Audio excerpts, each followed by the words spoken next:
All right, everyone. Welcome to lecture 4. Let's start with a little bit of review. So the first question we have is, what determines whether search is worthwhile? Well, there's a couple things that come into question here. The first thing that we look at to determine whether or not search is worthwhile is, do we have a lot of variation in the price-quality relationship? If yes, then we probably are going to get bigger benefits from search. The next thing we want to look at is it an expensive good or a repeat purchase? Expensive goods and repeat purchases are going to require more resources, therefore become a bigger component of a search decision. The next thing that we'll look at is whether or not we have human capital specific to the domain that we're searching in. The more specific our human capital, the more effective and efficient our search skills will be in a given domain. So when we look at resources being allocated to a purchase decision and our ability to analyze available information and input it into a quality decision-making process, these are big determinants of whether or not we would search. So what is a search good is the second question. A search good is one where you can verify the price quality characteristics before making a purchase. An experience good, on the other hand, is one where price and quality cannot be determined oftentimes until after the purchase, and there's been an experience with the good or service. And then a credence good is one where it's difficult to determine price or quality even after purchase has taken place. And I shouldn't say price. We usually know what the price is, but it's difficult to determine quality even after the purchase has taken place and we've had experience with the good or service. All right, so the next question is, what is information asymmetry? Information asymmetry is where one party has superior information in comparison to another party, and oftentimes that goes along with an incentive to use the superior information to the more sophisticated party's benefit. The next question is, what is wrong with a market with incomplete information? Well, where there's incomplete information, it makes it more difficult to assess the price-quality relationship, and therefore leads to a higher probability of inefficient resource allocation. This can be from consumer naivete, or this could potentially be the result of conflicted interest in the presence of information asymmetry. And the last question on this slide, what is a quality signal and when is a signal valuable? Well, a quality signal is one that is more expensive for a low quality service provider or good provider to acquire than it is for a high quality good or service provider. Now, when is it valuable?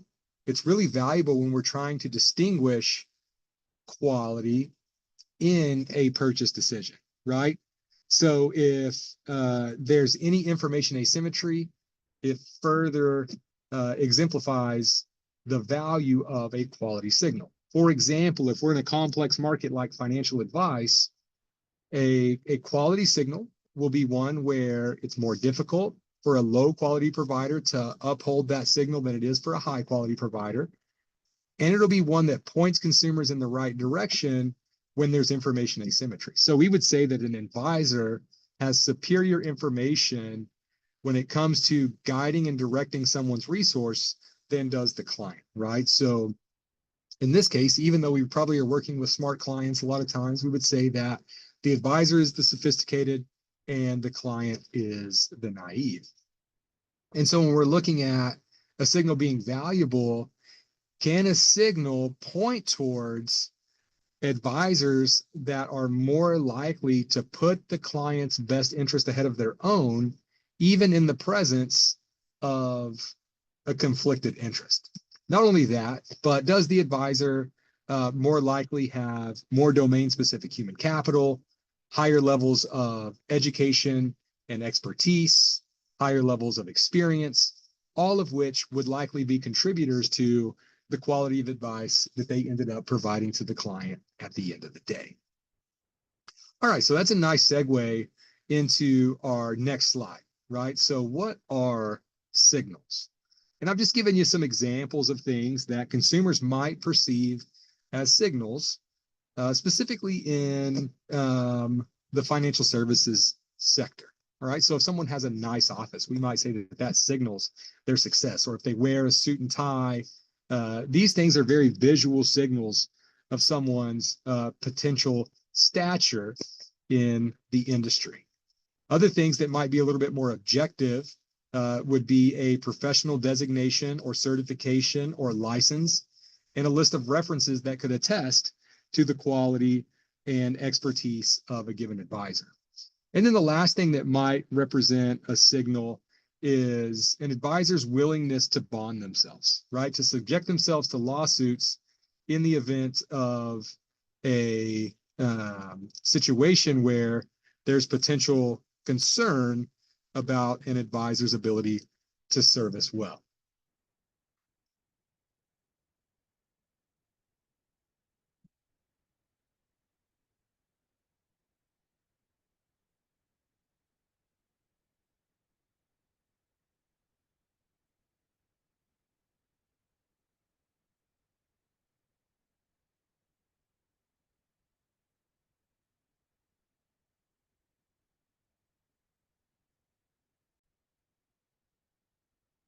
Okay, sorry about that, folks. So let's look at the economics of hiring an expert. And let's just remember why we might decide to hire an expert. We'll hire an expert when we believe that the present value of lifetime utility is greater in the presence of expert advice than it would be without the expert providing the advice in relation to resource allocation. Okay, so in other words, if we think that it would be less expensive to pay an advisor than it would be to make decisions on our own, then we will hire an expert. Okay, so the objective of hiring an expert is to maximize the expected utility from consumption over time. And the way that we do this is through the expert providing their domain-specific human capital, right? Their skills, experiences, their education, all of the things that come together that give them a unique ability to service a client well. And in doing so, they help the client achieve their objective. Now, here's where the conflict of interest comes into play. What is the objective of the expert? Well, we would say that on one hand, from a professional perspective, that the objective of the expert would be to maximize their revenue, right? And so there's a couple of different ways that we could maximize our revenue. One, we could put in a really positive frame and say that the way that we're going to maximize our revenue as an expert is to truly provide the highest quality advice, serve our clients extremely well in a way that is consistent with the fiduciary standard, and drive demand for our services so that we are always busy and we have the ability to charge prices that are representative of our skills and our expertise. Okay, so that'd be a great way to maximize revenue. In a more conflicted way, as a human being, the expert might have an incentive to be self-interested. And in this case, they could use their superior information to take advantage of the naive client to maximize revenues through less than optimal advice. Okay, so given the fact that this scenario exists, this brings about the principal-agent conflict. Okay, so the principal-agent conflict is very consistent with information asymmetry. There is a naive and there's a sophisticated, and the conflicts comes into play where the sophisticated has an opportunity and an incentive to take advantage of the naive in pursuit of their own self-interest. Okay, so this is something that we have to address when we think about any industry where there is this asymmetry. And so we're going to talk about this a lot from the perspective of the financial services industry, where it's possible that the client could be taken advantage of and not know it. Remember, financial advice is probably more of a credence good than any other type of good. It's difficult to verify quality even after purchase and experience with the advice that we're receiving. Okay, so let's look at some basics of agency theory. All right, so we hire experts or agents to provide service under the assumption that by doing so, we can gain greater expected lifetime utility than if we led our own decisions under our own level of understanding. Now, we do realize that the agent has their own utility function, right? The naive aren't completely naive. They may understand like, hey, listen, there's a possibility that the person giving me financial advice may give me suboptimal financial advice in some way, form, or fashion, right? It might be unintentional, or they might have an incentive from a compensation perspective to do so.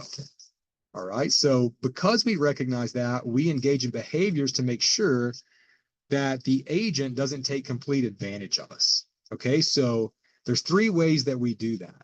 And we do this through contracting, monitoring, and bonding. All right. So we're going to look at all 3 of these things.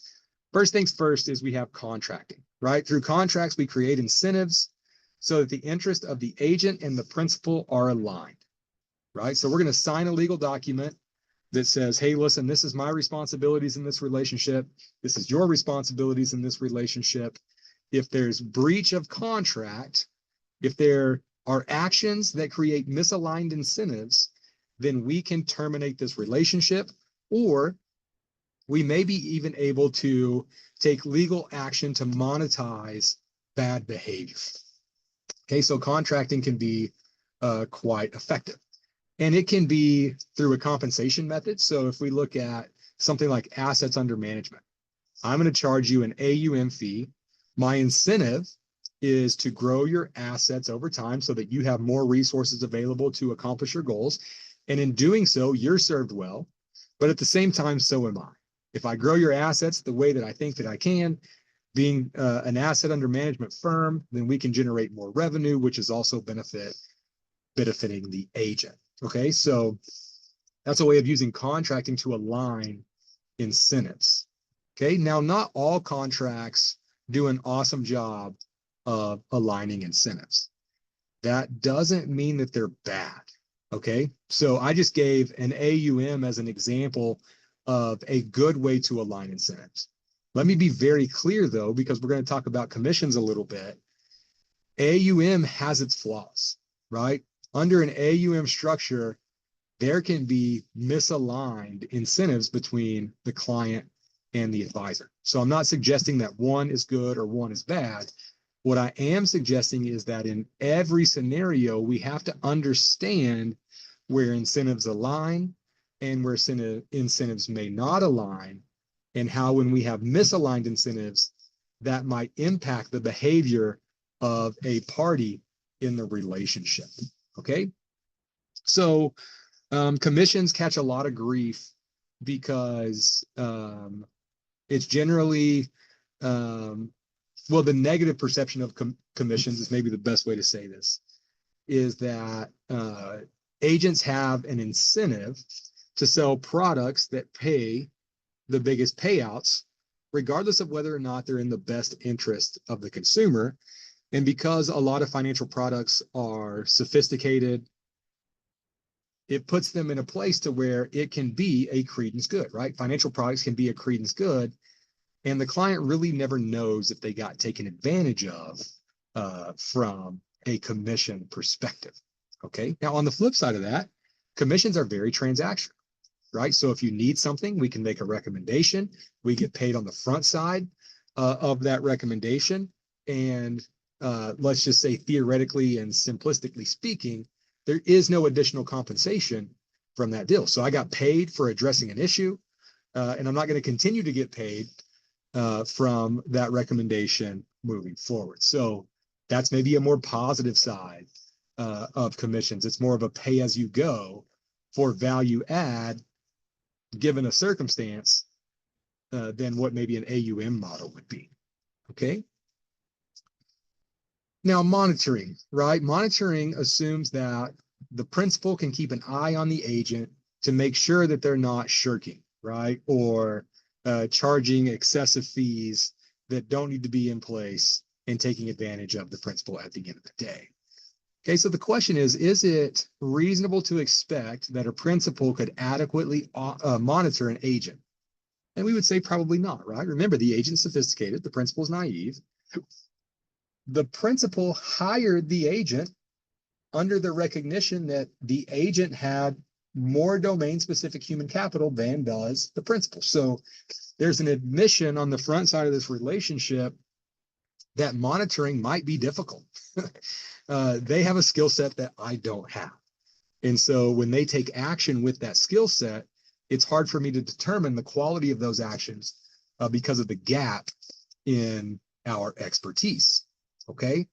Now, even if a principal were to monitor an agent well, it would be costly from a time and human capital acquisition perspective, right? Very difficult to read financial statements and understand the intricacies of complex products and see how different domains of a financial plan fit together. All of these things require training and experience. Okay, so oftentimes we see that in place of monitoring, clients will use trust as a substitute. Okay, I recognize the asymmetry. I recognize my inability to effectively monitor. And so I'm going to trust that you're going to act in my best interest. Now, this is an inexpensive substitute, assuming that the agent does act in the principal's best interest. It's a very expensive substitute if trust becomes a mechanism through which the agent may be able to more easily take advantage of the principal, and the principal never knows it because they stop monitoring in the presence of a trust substitute. Okay, so trust generally decreases monitoring activities. And so what do we do? Well, what's really nice from a monitoring perspective is that regulatory authorities do a pretty good job of this, right? So this is why we really like authorities like FINRA and the SEC, even the CFP board, and other entities whose responsibility it is to make sure that, generally speaking, advisors on the whole in a given space are behaving appropriately in their interactions with their clients, right? They're doing right by their clients, said differently. Okay. And so we're happy to pay for these agencies. We talked about this in the first lecture, right? I am perfectly willing to pool my resources along with others and allocate those resources to regulatory experts that can do a much better job monitoring agent behavior than I would be able to as an individual. So this is really nice. Again, kind of as a substitute for client-led monitoring activities. Then the last thing that we can do is we can bond, right? So again, in this case, we have a recognition from the agent side of the equation that principals are aware that the agents have an opportunity to take advantage of them, right? And so if I'm going to level the playing field, and I'm going to say, hey, listen, I'm aware of things that may cause you a little bit of discomfort in this relationship. And so I want to put you at ease, and I'm going to bond myself, right? I am going to subject myself to penalties if I misbehave. All right. And so basically what I'm saying is through bonding, I'm going to align our incentives. Your incentive is for me to perform well for you. And now I have the same incentive, because if I fail to do so, then you can take legal or monetary action against me, and of which I would be personally liable, right? It would diminish my utility to lose, let's say, a lawsuit because I failed to uphold the bond that I put on myself. Okay. And so now it's in both parties' best interest or let me say this differently. The interest of both parties are now aligned well through bonding mechanisms. And by doing this, we can increase demand for products and services, especially when they're complex and opaque. And clients have to spend less of their time, energy, effort, and money contracting and monitoring that agent because bonding mechanisms are in place. Okay. Now, here's what principals recognize. Here's what clients recognize: that it's inefficient to try to completely control the behaviors of an agent. So what they're going to understand is at some level there's going to be a loss in this principal agent relationship. Okay. Now, they're willing to accept this loss as long as the cost of the loss is less than the benefit of working with the agent. Okay, so if we were to put this in a math problem, right, and we tied numbers to it and said, hey, listen, if I was going to self-direct my assets and it was my responsibility to grow those assets over a 10-year period. Okay, and I did my calculations. Well, if I do this myself, I estimate that I can grow my assets to $100,000 in 10 years. Okay, if I hire an agent, I think that the agent can grow my assets to $150,000 a year. But in doing so, I'm sure I might get charged a little bit more than I would here and there for certain things, or maybe the agent will act in their best interest here and there, or I'm going to have some cost associated with monitoring, right? All of these things would be part of the residual loss. And so when I take in to consideration the residual loss, let's say it's $20,000 over the 10 years. Well, now instead of being plus 150, I got to take that $20,000 residual loss out. So I'm only plus 130. Okay. So after hiring an agent, I'm at 130. If I do it myself, I'm at 1. Should I hire the agent? Yes or no? And even in the presence of residual loss, we would say, yeah, I'm much better off hiring an agent than I would be going at this myself. Okay. So we always say we'll engage in these behaviors as long as the marginal benefit of doing so is greater than the marginal cost. All right, so what will increase agency cost? And just to define agency cost really quickly, agency costs are the costs associated with contracting, monitoring, and bonding, and then the residual loss of being able to or not being able to do those things perfectly. Okay, so agency costs, contracting, monitoring, bonding, and any residual loss that comes about from not being able to do those activities perfectly. Okay, so anytime we're looking at what might increase agency cost, well, anything that increases the cost associated with one of those factors that I just mentioned is going to increase agency cost.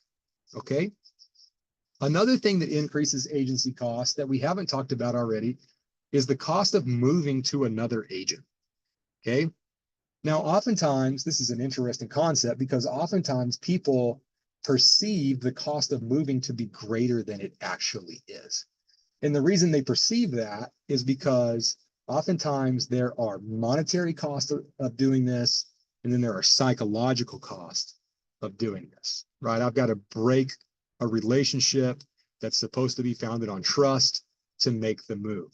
I'm not real sure what the process is going to look like to make the move. And so it feels like a heavy burden, right? These types of things represent high psychological cost of making a move. And then obviously there's monetary costs that go along with this as well.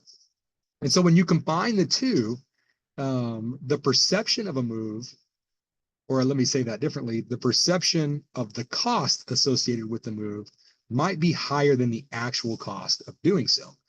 But if the perception is higher, it increases the reluctancy of changing advisors. And so this reluctancy to change also adds to the overall agency cost and, quite frankly, increases the likelihood that a naive client could potentially be taken advantage of in this relationship, right? It's likely that an advisor understands the high cost in the mind of the client and may be willing to extract rents at some level based on their knowledge that the client is less likely to move because of the associated cost. All right. So let's talk a little bit now about trust. Okay, so if I was going to define trust in a planner-client relationship, I would just say it is the expectation that the agent is going to act in the best interest of the principal, right? If I believe that you're going to act in my own best interest, then I am going to trust you.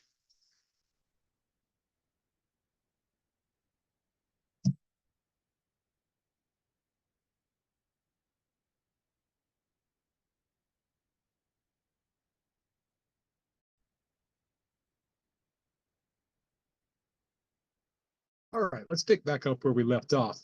And we're looking at trust again. We would say that trust is an assumption of alignment of interest between the principal and the agent.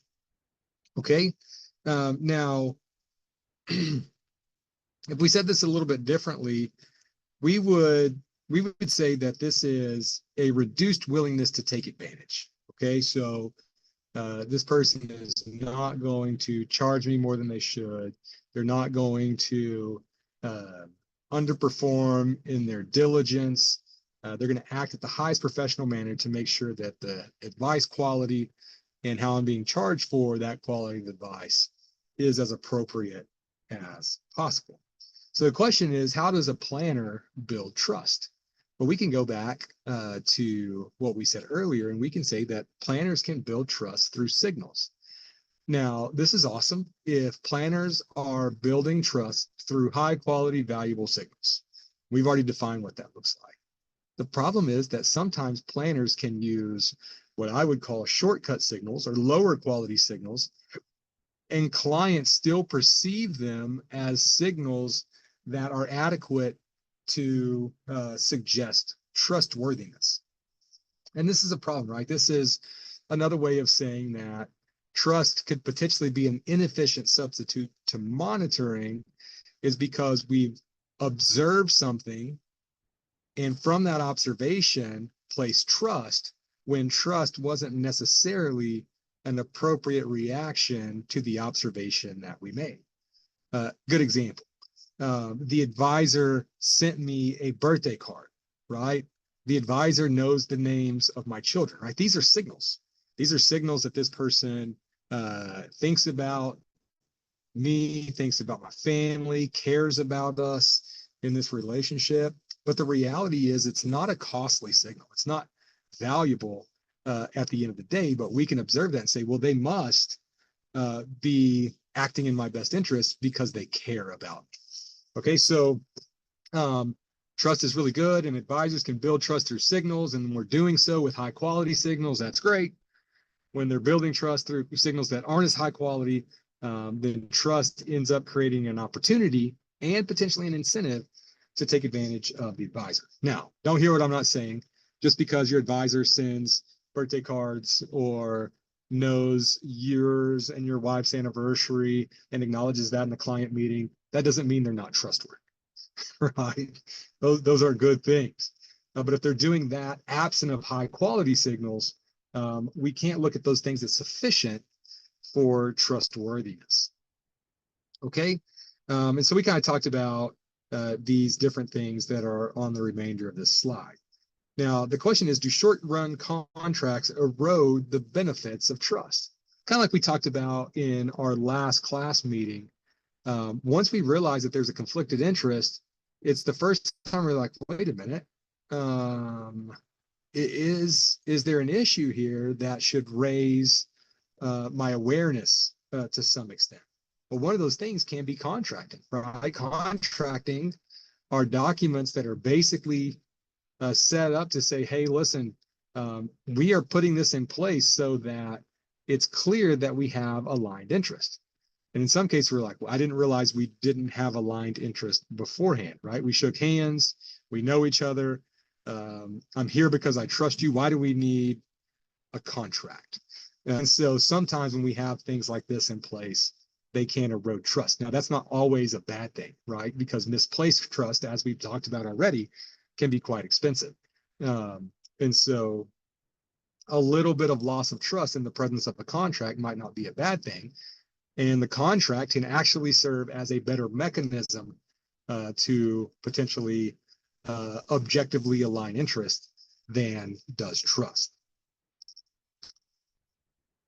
Now, what we know already, again, is that um, agency costs can be high in sophisticated markets like the financial advice market. And because of this, um, we might be better off by having regulatory authorities that have higher levels of expertise step in and serve as monitors for the behavior of our advisors. This is likely far more efficient than us going at it on our own as clients. Okay, so let's look a little bit closer at bonding. Even if a fiduciary role exists, can a principal judge bad behavior of an agent? And we've already said probably not, due to information asymmetry, right? So again, it makes sense to have a regulator monitor and assess failure to perform. There's nice economies of scale in doing so, making regulation a far more efficient way of monitoring and upholding bonding mechanisms, right? So I would say that the fiduciary standard of the CFP is a bonding mechanism, okay? And the CFP board acts as a regulator to ensure at some level that anyone holding a CFP certification is upholding that fiduciary standard. Well, if there's a complaint filed against an advisor and the CFP board determines that the complaint is valid and they choose to take disciplinary action, one of the actions that they can take is suspension or revocation of the CFP certification, right? So holding a CFP is a form of bonding yourself to say, hey, listen, if I fail to perform, I could be at exposure to personal loss. If I get my CFP suspended or revocated, that is going to cost me money at the end of the day. And that is not consistent with my maximization objective. So a regulator can step in and make bonding a little bit more effective through appropriate levels of oversight. Now, the issue here is when there's regulatory capture, right? When industry steps in and captures the regulator at some level to where potentially the regulator now has conflicted interest. All right. So one of the things that I always pick on the CFP board about is the fact that they have corporate partners or industry sponsors for different things. In my personal opinion, through the viewpoint of agency theory, this is a very bad idea for the CFP board because it creates a direct conflict of interest between the regulator and the industry that they're regulating at some level. So I'm not saying that the CFP board is captured. What I am saying is that they are showing some indication of a willingness to participate with the industry in a way that could lead to capture and could lead to less value from a regulatory perspective. Okay, so next question is, can industry reduce agency costs? All right, yeah, so through regulation, right, an industry can impose actions that would reduce either information asymmetry or reduce the misalignment of interest between the principal of an agent. All right, so in this case, we could say, hey, listen, we are going to separate in the financial advice industry advice from product sales. Okay, and we see this in the way that the industry is regulated, right? Those that are providing financial advice and charging specifically for that advice are regulated by the SEC. If they have any certification associated with providing advice, like the CFP, they might have another layer of regulation through the CFP board. And if they're selling products, then they're regulated by FINRA. Okay. And so there is a separation, and the expectations of the behavior and activities that take place in the advice versus the product sales domain are different and viewed upon differently, evaluated and monitored differently, and so on and so forth. So this can be a good way to reduce overall agency costs, right? If my compensation from an advice perspective, in other words, isn't completely tied to the sale of products, then I can be more objective in the provision of my advice because I'm being compensated for the value that I'm bringing to the table. Okay. Now, the other way that industry can reduce this is through some type of standard, right? And so in the financial services industry, the two major standards are the suitability standard and the fiduciary standard.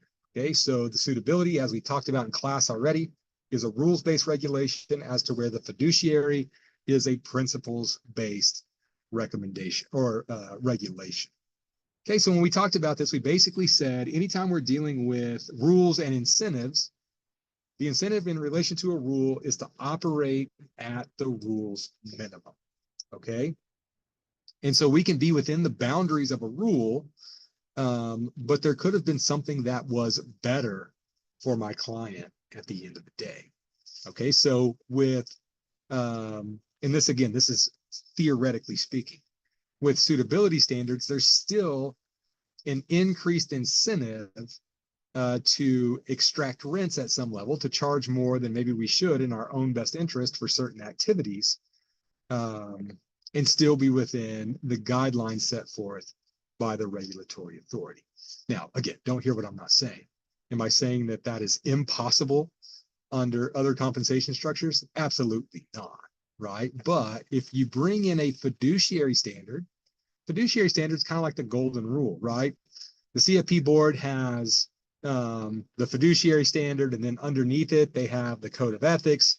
And then underneath that, they have the practice principles. And then underneath that, they have the code of conduct. And the list just keeps going on and on as we look at the framework for operating as a CFP. And so we can get all the way down to practice standards, right? What do I do in each step of the financial planning process to ensure that I'm serving my client consistently well? Okay. Well, in every one of those things, we can look all the way back up to the top at what we're thinking about doing and saying, does this represent my client's best interest? And if I do this, will I be carrying out actions that are consistent with that client's best interest? Right? And if the answer is no, it doesn't really matter what the rule says in the practice standards. So principles-based standards tend to elevate standards in general to where there is no room to operate below the standard. And either it is consistent with the standard or it isn't. Either it is in the client's best interest to the best of my ability, or it isn't. And there's no rule where they're like, oh, well, this could work and that could work. And no ability to be compliance below the optimal, right? Where with the rules-based standard, you can be in compliance below the optimal. Now, one of the things that oftentimes gets brought up when we're talking about this point is, well, what is the best interest of the client? And when working with the client, how do we define the actions as client best interest actions? Really, really difficult, right? I would not argue with anyone that someone would likely underperform client best interest in an engagement, even when attempting to do so, because we don't have perfect information, even as experts, and we don't have the ability to perfectly apply information to produce perfectly optimal solutions on without fail, right? Consistently every time. Okay, so we might operate under the fiduciary standard, right? We might operate under the client's best interest, but the incentive and the intent was always to be in line with best interest. Okay, and so whether or not something actually is debatable, but right now we're talking about incentive, opportunity, and intent. So just something to think about as far as that is concerned.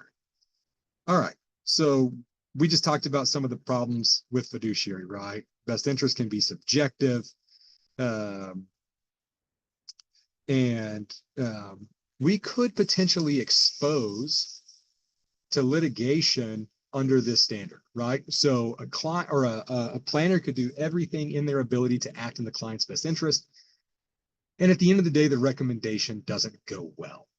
All right. Now the client can come back and potentially sue the advisor and say, they did this thing, they're supposed to be working in my best interest, and it impacted me in a negative way, right? Yikes, right? There can be some litigation exposure there, even in an attempt to be in compliance. So this is why the CFP board has so many documentation rules, so many disclosure rules, and all that kind of stuff like that, because at the end of the day, you want to be able to justify and defend the process that you went through in every reasonable attempt to execute in the client's best interest, right? And now whether or not you hit that mark, you won't be perfect because human beings aren't perfect by nature. But the attempt and the process was consistent with science-based best practices in relation to best interest standards for the client that you're working with. Okay. So we would say, again, even after all of this, right, whether it be fiduciary or suitability, whether it be government oversight from a monitoring perspective, whether it be engaging in bonding and contracting activities, there are problems that still remain in the presence of a principal agent conflict, right? And the first one is quality is still difficult to verify. And it's difficult to justify as a result of that. Okay, so the more complex things are, the more difficult it is to disentangle high quality and low quality, right? Best interest or something less than that, and so on and so forth, right? So as a result of that, well, I skipped a point there. There's also a fact that moving to another agent is costly. If not costly in reality, then at least perceived to be costly. And so when quality is difficult to verify and people are reluctant to make a move, advisors still have an opportunity to extract rent. And low quality advisors, going back to our market for lemons that we discussed at the end of the last lecture, may seek out clients in this environment where rent extraction would be the easiest, right? And so that could be even somewhat predatory at some level. And when they seek out naive clients to extract rents, they can systematically charge them more. And they can basically say, hey, listen, I can operate under my objective to maximize my own well-being with a certain type of clientele, and I'll reject any client that might be sophisticated enough to understand the way I do business, right? And so I can work with the most naive clients as a low quality provider. I can overcharge and underperform. I can maximize my own objective, and I can basically fly under the radar by doing so. Okay. Now, again, I'm not suggesting that people are actively doing this, but theoretically speaking, there is an opportunity and incentive based on the current environment that we operate in. All right. So what happens then, right? This is where the market for lemons comes into play in the financial services industry.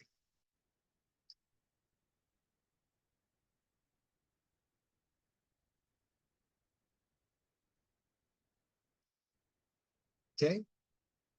So now, because there are these misalignments of interest, there's a distrust from the client, right? And so going back to the used car example, kind of think about the parallels as we go through this, which means that clients might have a reduced willingness to pay professionals. When they participate in the market, they say, hey, listen, there's going to be some good providers, there's some bad ones. I can't really tell the difference between the two. And so I'm going to choose the cheaper option. Well, the only providers that can exist in the marketplace at cheaper prices are the ones that more likely than not are taking shortcuts, right? They're not spending as much time doing their due diligence through research. They're maybe don't have as big of teams to help in the financial planning process. They maybe don't contract with as many complementary professionals to make sure that they're providing holistic, high quality, comprehensive advice. Maybe they don't do continuing education at the highest level. They don't have the best software packages. The list goes on and on, right? They don't have all of these costs that are associated with providing really high quality advice. Um, and so uh, if the client is none the wiser and they're saying, hey, listen, uh, there's good and there's bad. I'm not sure which one's which. And so the only characteristic I have to go off of is price. Well, the one that provides their service at a cheaper price probably means it's because they're doing business at a lower cost. Okay. And so what this does is for business people that are doing business at a higher cost to make sure that they're providing the highest quality of advice have a hard time being profitable in this industry. Either they have to lower their standards of practice or they have to lower their price, which significantly reduces their profitability margins or eliminates their ability to be profitable at all. In turn, they have a much lower incentive to participate in that market. And so now the low quality provider thrives, the high quality provider struggles, and we see the issue at the end of the day. Okay, as more low quality providers enter the market and as incentives for high quality providers dissipate, then the market starts to operate in a more predatory way. There is lower price quality correlation. Clients are being taken advantage of at a more rapid rate. This reduces trust and this reduces demand from the marketplace as a whole, right? That is the market for lemons theory in a nutshell, if we were to apply it to the market for financial advice. Okay, now again, what can we do, right? Well, we can work on sending higher quality signals so that the client can differentiate between lower quality providers and higher quality providers, okay? And some of the best ways to send signals is through licensing, certifications, and in some cases, designations. All right, so occupational licensing. Let me just give you some occupations that have licenses as a requirement for practitioners. The medical field, right? They have a license to practice law. Lawyers, right? To practice law, you must have a license to practice law. CPA is a license.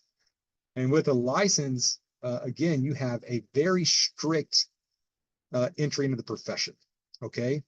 Which means that the standard or the barrier for entry is much higher than with other fields, okay? And so what this means is you have to have a certain level of human capital to be able to participate in this market. Now, remember, we have innate human capital that we were born with, and then we have acquired human capital that we gather through education, experiences, and so on and so forth. And so if we think about things like medicine or law or accounting, the human capital required through the educational process is quite high. And to acquire this human capital efficiently, you probably have to have pretty decent innate human capital as well, right? And so there's only a certain type of person that has the ability to operate in these fields as license holders. Now, we also know that the medical field, the law field, the accounting field, they have different tiers of service providers, right? I can go to a licensed surgeon that only does sophisticated cardiovascular surgery, or, right, I can go to, and this is no knock, just so you say, I'm just saying there's a difference in the human capital acquisition, or I can go to a nurse practitioner, right?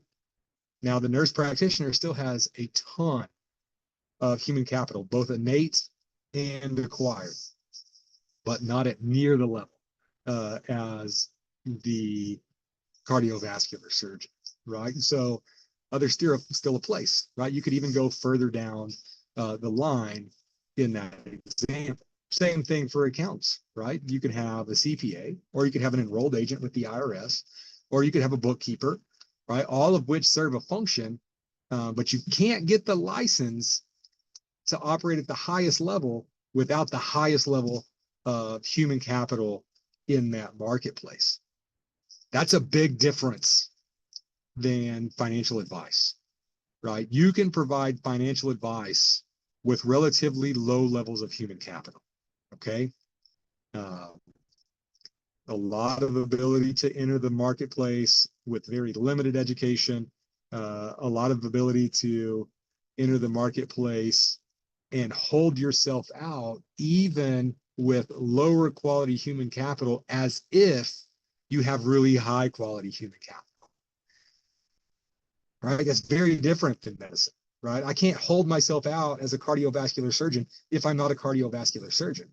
So, but in financial advice, I can hold myself out as a financial advisor with basically no education, skills, and experience, or I can hold myself out as a financial advisor with a CFP, and the client might not be able to tell the difference, especially if they don't understand what the CFP is. Okay. And so licensing, again, very strict barrier to entry. Now, there are some substitutes to licensing, right, that are very costly. One of these is reputation, right? The higher quality my reputation is, the more likely it is that I'm going to be able to operate effectively inside of an industry. If I have a compromised reputation, this is going to be very costly to my ability to operate within the industry. So from that perspective, reputation is generally considered a high quality signal, right? Now, not a perfect substitute to licensing because there's not the same barrier to entry, but we generally have to do a good job to have a good reputation, and performing poorly can quickly diminish our reputation to the extent that it's difficult for us to operate in a given space. All right. Now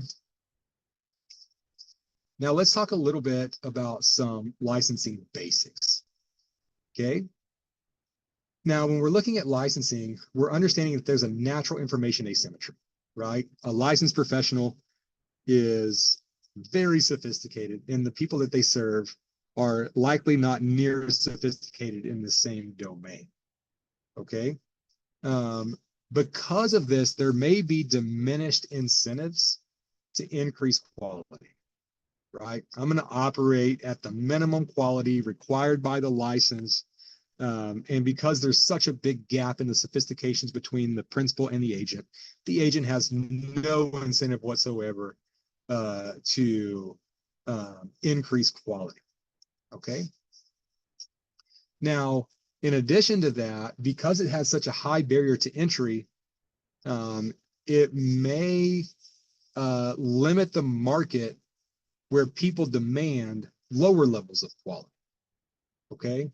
And if people can't get access to lower levels of quality at a lower price because it's more consistent with their needs, then there may be less consumer demand in that industry than there could have been otherwise, right? And so sets a high bar to entry, but may also limit markets to a specific group of people and end up underserving where there would have been a demand with more tiered service levels. Okay.